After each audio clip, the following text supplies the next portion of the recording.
suas críticas à Igreja Católica, a valorização do indivíduo, disseminada pelo pensamento humanista, contribuiu para que a fé pessoal ganhasse força, diminuindo assim o papel de mediação da Igreja entre o indivíduo e os textos sagrados.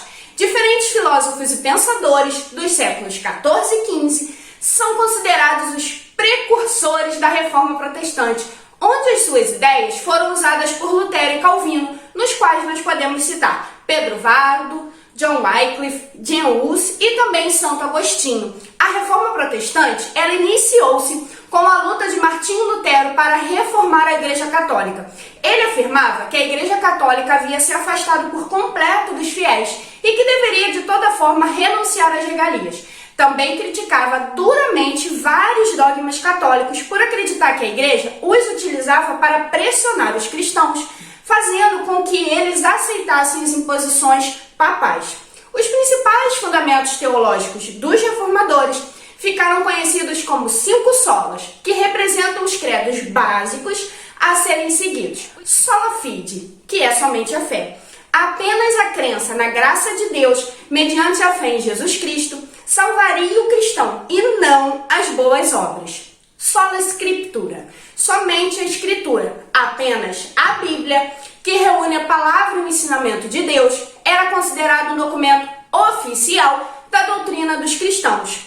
Sola Christus, somente Cristo. Somente Cristo pode salvar. Sola Gratia, somente a graça. O pecador, ele só é salvo pela graça divina quando se converte à fé cristã, e apenas Deus concederia essa dádiva. E soli Deo Gloria, somente glória a Deus. Como a salvação era dada por Deus, somente ele seria digno de glória e não os santos, o Papa ou as autoridades eclesiásticas.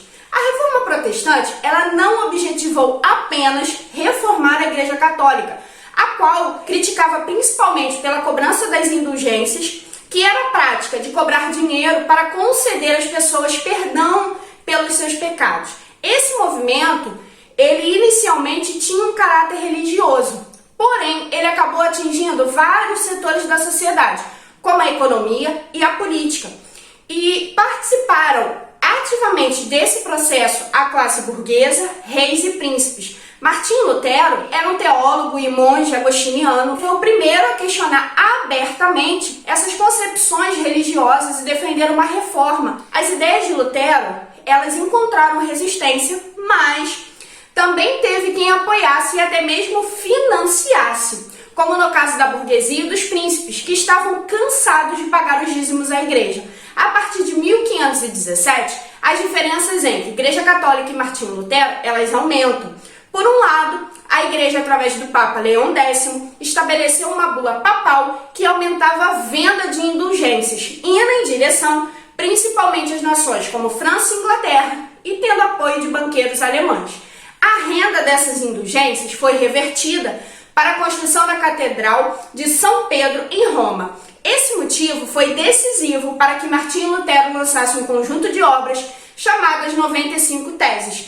Esse documento foi publicado oficialmente e fixado na porta da igreja de Wittenberg, para que todos pudessem ter acesso e entendessem suas críticas.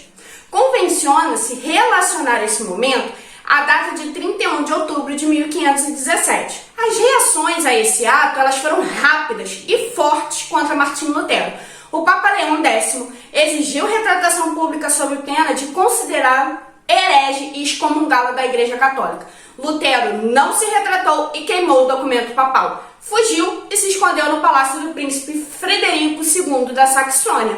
Foi estabelecida, então, a chamada Dieta de Worms, espécie de assembleia que reunia todos os príncipes do Sacro Império Romano Germânico. A assembleia foi convocada para julgar Lutero pela crítica às indulgências e também a simonia, que era a prática de vender artigos religiosos. Lutero ele acabou sendo absolvido da pena de morte, porém, Carlos V baniu Lutero da Igreja Católica e o excomungou. Então, pessoal, esse foi um pouquinho da história da Reforma Protestante. Espero que vocês tenham gostado e até a próxima!